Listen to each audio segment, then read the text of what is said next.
You might have noticed it's raining still.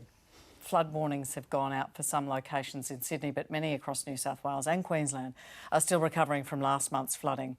The Queensland State Government has been embroiled in an ongoing argument with the Prime Minister about whether the Commonwealth should foot half the bill for a recovery and rebuilding package. Only yesterday, Scott Morrison made his position very clear in a letter to the Queensland Premier. These are important programs that, traditionally, fall within the responsibilities and discretion of local and state governments and, therefore, outside the scope of our disaster recovery funding arrangements process.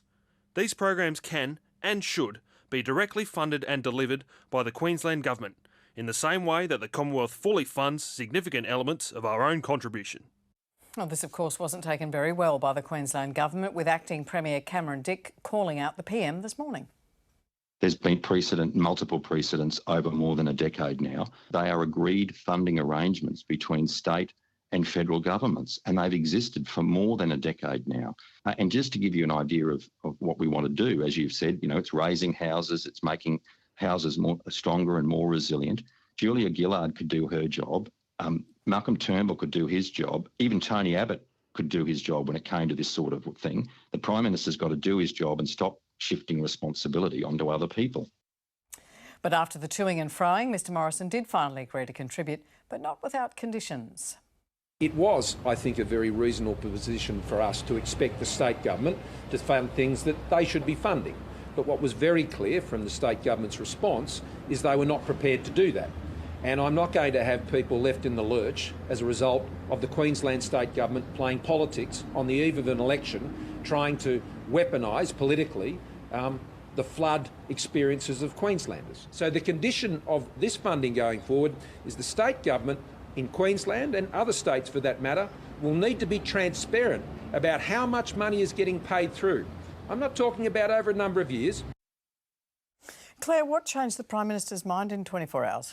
I'm the one who asked him that question Are you? today. What was the question you asked? What changed his mind? Right. That was the answer. I asked if it was politics that changed his mind. He didn't say as much, but the answer was clearly yes. I think it's been an interesting experience that most Australians can probably relate to over the last 2 years, which is that there are times in which the Federation and the Constitution of States is really important, and there are times in which it doesn't. And it depends to matter with regards to who's footing the bill.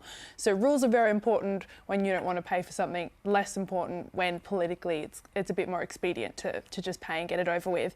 Having said that, I think that this issue is actually a serious one that probably is one of many that needs to be looked at when we get through this period of flooding, which is that Australians don't really care whose job it is to help them put their home on stilts or rebuild their home in a more flood resilient way. They just want to be able to do that. And if the existing parameters you heard Cameron Dick there saying, oh, well, there's exceptions, there's precedent for exceptions of going outside the parameters. Well, then maybe we need to just look at the parameters and have that set out a lot more clearly so that you don't have a mudslinging match for 48 hours before people get what they want. One of the things the PM raised was that the government has put money on the table for similar types of, home resilience funding. They're working through a similar type package with the New South Wales government at the moment. So it's not that they've vacated that space, but they're clearly picking and choosing how they navigate what is a state responsibility, a local government responsibility, and a Commonwealth one.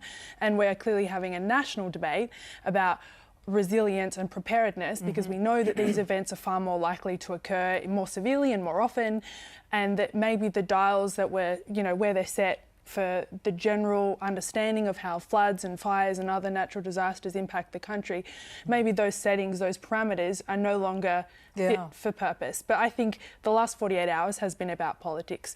The letter was about politics, the fiery response to get the money was about politics, and then backpedaling and giving over the money was about politics. I wonder if we can thank you for that answer, that was very comprehensive. Jackie, I wonder if we can take the politics out of it in terms of what this package was trying to do.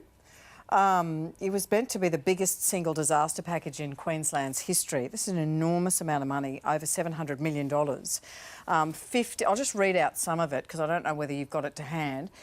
Grants of up to $50,000 for people to retrofit their homes and to make them flood resilient. Individual grants with total bucket of money of $100 million. for people to raise their homes above the flood level. That first one on retrofitting, that's $250 million for retrofitting.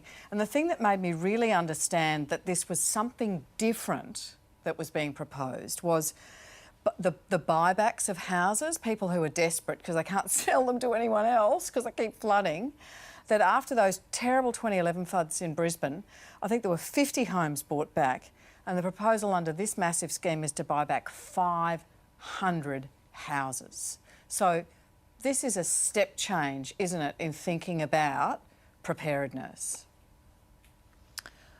Well, it's a step change.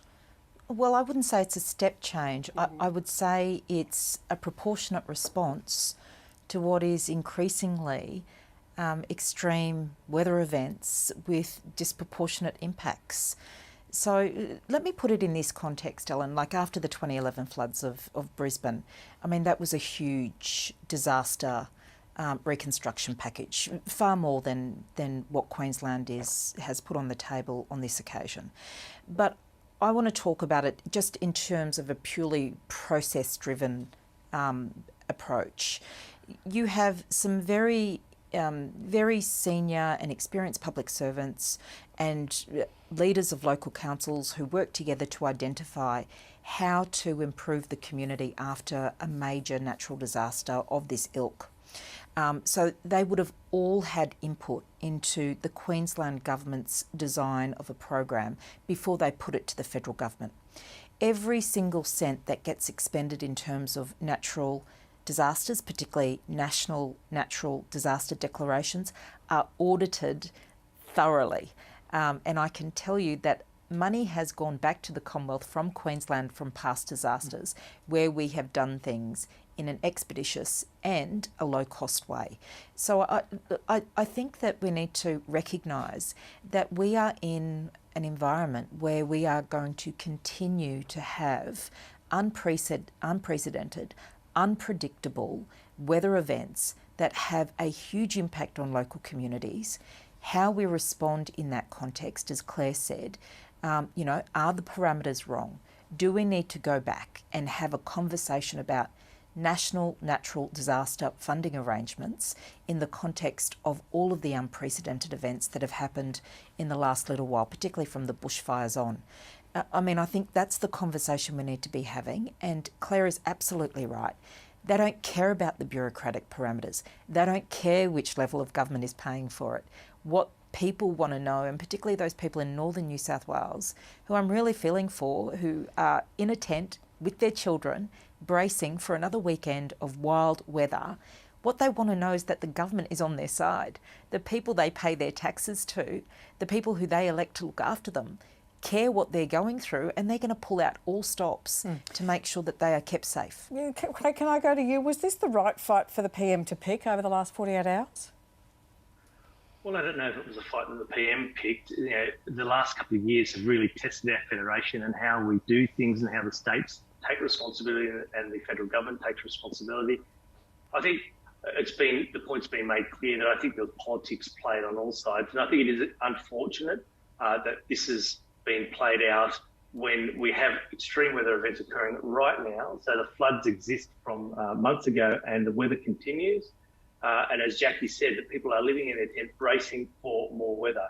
And it's really unfortunate that we're now faced with a politicisation of the funding arrangements. And it's really a difficult time because it's not the time right now, I think, to be making a debate about who pays for what.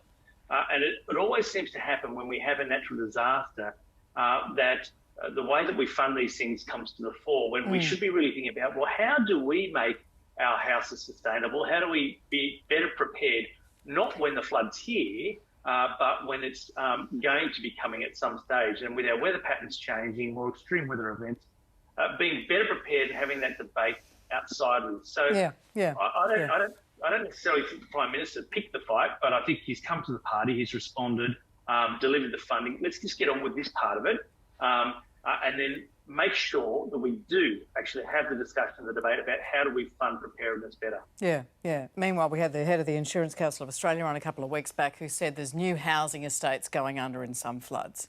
And that tells you a lot, doesn't it? Newly built houses and up to the roofline.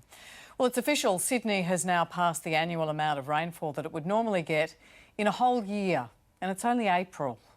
According to the Bureau of Meteorology, over 1,200 millimetres of rainfall has fallen this year, surpassing the average yearly rainfall by over 10 millimetres. And with the rain showing no sign of ceasing, the accuracy of our forecasting is coming under question. The Bureau of Meteorology has come under criticism after the SES rescinded an evacuation order in Lismore last week based on the Bureau's advice, only to reinstate it hours later, catching thousands of residents off guard. At the time, the acting Premier Paul Toole defended the Bureau, saying the rainfall could not have been predicted. Atmospheric scientist Andy Pittman has a different theory. He blames funding cuts. So although it's fun to criticise the Bureau when they don't get forecasts exactly right, it's worth reflecting on the scale of investment Australia puts into its science and its meteorology and its forecasting relative to some of our contemporaries in the UK and the US. For more on this, we're joined by meteorologist and founder of Weather Matters, Karl Lijnders. Thanks for joining us, Karl. Is that what you look like? Hello, Ellen. Yes. Oh, this is what I look like. OK, now you reckon you do forecasting for paying customers better than the Bureau of Meteorology. So what have you got that, I'm just trying to cut to the chase, what have you got that they don't have or wish they had? A lot of what I do is human-based forecasting. So I take a lot of the curated data and put it into a forecast and map it in a way that is easily consumed. So we're in an age where we like to get things on the fly. A lot of people have very short attention spans. We've got things going on. We've got to get to work. We've got to get things done now. So what I do is I package it in a way that I look at it all in a very, very simple way to make sure people get what they need to know, i.e. if there's a severe weather event like what's happening now across the East Coast. People have been advised about that 3 or 4 days ago through my service. So, and it gets constantly updated in a way that's easy to understand. OK, so what are you doing in terms of the equipment that you have and the human hours that you have that produces an earlier warning, because that's what we're looking for, isn't it? An earlier, more accurate warning, particularly of flash flooding and things like that. Well, I have the same data sources that the Bureau has. There's no difference in the amount of computerised data that they have access to. I have access to the same thing. The way that it's distributed through my service is it's tailored to the forecaster as to where they're at. So I've got a lot of farmers, for example, been talking about that tonight as well, where farmers are being impacted pretty heavily by the lack of radar coverage, for example. That's a really good example about the black holes that are being provided in not just the service that is clearly being a big problem, but also in the way that weather's covered. And I sort of fill those gaps by saying, here's what's going to happen in the middle of, say, the back of New South Wales in about a week's time. A heads up. Now, it may not happen, but let's just talk about it. Let's put it over here, and we'll track it together. So it's telling a story, and if the weather doesn't sort of come off the way that that it's forecast to, then I explain why that is. So it also educates people on the land to take a little bit more ownership of the way that they consume the weather information, and it's got to be both ways. I mean, we can easily go to the Bureau and say you're getting it wrong all the time, but we also have to have reasonable expectations about it's a natural science and it's going to do what it's going to do sometimes. And that happens quite often of late, it seems. And I can tell that part of what you're talking about is that they don't have enough hands on deck to do the sort of human work that takes the automated information that they might get from the field and really is able to interpret it. But you're also not a huge fan of the Doppler radar system that that we have been using now in Australia for some years. Just talk to that briefly. Yeah, so the Doppler radar service is scattered across the country at the moment. I'm a fan of the Doppler radar product. I think it's an excellent product, but we're a bit mismatched in terms of there still being really old radars from about 1974 that we bought from the National Weather Service in America. Somewhat of hand-me-downs, but they're quite useful. But I think, we're looking at products that are now getting towards 50 years of age and that, are getting constantly upgraded. We obviously need probably services that are more equipped to deal with our weather extremes. Clearly, we've seen how there are gaps in the weather coverage. Well, let's fill those gaps with products that are state of the art.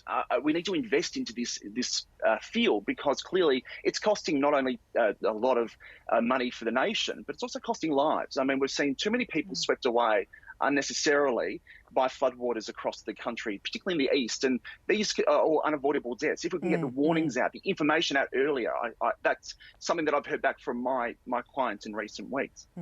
Vena, this is interesting. Julia Baird always says that they have much better weather forecasting in the United States than we do in Australia. And I think the point that Karl's making is that that's down to an investment.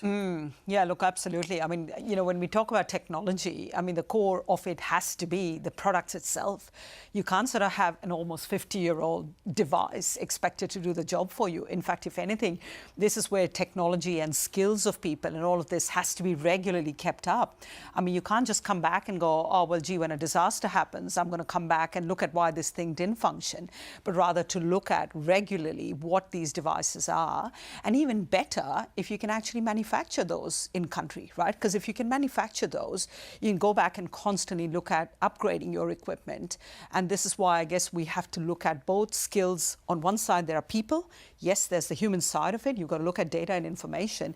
But if you're going to be limited by technology, then that's clearly something that you need to attend to very quickly. And this is why, of course, the collaboration where you've got science, technology, manufacturers, all of that have to come together. I mean, we've got incredibly clever scientists and engineers. I mean, we do need to have local onshore capacity now to start to make these kinds of products in country, rather than sort of going, hey, you know, here's a hand-me-down that we got all these years ago. Claire, I read on the website of the Bureau of Meteorology they're installing 8 new dual polarised Doppler radars. Do you like that? I sound like I know what I'm talking about. But it is interesting that the Productivity Commission, I think back in 2014, said, you know what, you've got to get the feds to kick in some money and the state governments to all kick in some money and have this disaster fund. And one of the things the Insurance Council of Australia says that you want to invest that money in, beyond raising your house up, buying back houses, putting in levies, that sort of stuff, is a really good early warning system. And we have been talking about this, you know, for years. And now we discover that part of the problem is a lot of those little gadgets that are in the field that tell us what's going on got burnt down in the 2019-20 fires. So we didn't get warnings about floods years later. Yeah, there's actually layers upon layers of issues, I think. I was in Townsville in 2019 now, I think it was, 2019 when the floods happened, so many floods. And around that time, just coincidentally, there was a lot of debate about how some of the local bomb positions were going. So it's not just about having people who are really good at science accessing really good technology, but, you know, there are certain weird localised kind of things that happen in our weather system, Townsville being one of them. It hardly ever got rain until it got way too much, where having people locally based to be able to do some of that human work that we just heard about and interpret that data actually can be really valuable. And I also think that there's been quite a mismatch. I mean, we know if you don't live near an airport, you're unlikely to get super accurate weather information, hence out the back of Western New South Wales. But also there's a mismatch in what we know is coming and even what BOM tells us is coming and how that is interpreted and explained to the public. Like who has been on the BOM app and seen it says rain 70%. Does that mean there's a 70% of chance of rain? Or does it mean that across an area, 70% of that area is likely to get rain? How much rain? Like there is not actually a very clear communication system. It's why journalists like myself often have to pick up the phone to BOM and say, can you please explain this to me? And so I can explain it to everyone else. So there's sort of a long line of issues I think we could do better. And honestly, the last one is, yes, you've got to predict the rain, but you also have to predict how it's going to interact in our landscape. And if you've got new buildings, more concrete covering an area, all of those things are going to change what a flash flooding warning looks like one year to another if there's suddenly less places for the water to go. So yeah, many layers of weather. I remember after the 2011 floods, Jackie, talking to somebody in the cartography department in Brisbane who said with some excitement and no trace of humour that they hadn't done this much mapping after the at that moment after the 2011 floods. They hadn't done this much mapping since Ludwig Leichhardt went missing. We're a bit behind. Well, it totally. And, you know, there are some river systems right throughout regional Queensland where we're still relying on people to go out in their tinnies to measure, rainfall around key areas of the river. So look, there is no doubt that our weather forecasting and modelling systems need an investment, but we also need a culture, I think, of respect for science and independence around around these issues. Weather, obviously, cartography, but I mean, even before the 2019 fire season, you had emergency and fire leaders coming to the federal government saying, we actually need more resources, we anticipate a really bad fire season, but they couldn't even get a meeting. So we need a culture where we respect these officers and we respond with adequate resources so that, they're in a position to help keep us safe. We only have a short time left, Karl. There's so many questions I could ask you, but there's only one that anyone living under this weather system wants to know. When is it going to stop raining? Yeah, rain easing coming up probably tomorrow along the coast. Inland thunderstorms continuing to the weekend. Next week, though, for friends in South Australia, Victoria, part of Western New South Wales, rain returns. We have a deep low pressure system pushing through. So that could bring the autumn break to areas such as South Australia, which have totally missed out on rainfall post that big rain event back in January. So a lot of our farmers that are singing out for rainfall are just wanting a little bit of that stuff coming in from the east coast to make its way across. But look, the rain in the east should start to ease probably by the end of the week. But it's still east coast low season, Ellen. There's still a couple of east coast lows to get through until the end of May, even June. So wild weather to come. That was very good, and I love that you went into weather guy mode. But I'm going to go into journo mode. You've got 15 seconds. When is it going to stop raining? I'm going to run this clock down because I've worked in television. Rain easing by Saturday. Back to you, Ellen. Bye. Thank you, Karl. I think it's going to rain forever. That's all we have time for. Thanks to Karl, to Veena, to Claire. Thank you for rushing in off the quasi-election trail. Craig, thanks for... I hope the electricity goes on sometime soon, Craig. And Jackie Trad in Brisbane. Thanks so much for joining us. I'll be in tomorrow night. Have a great night.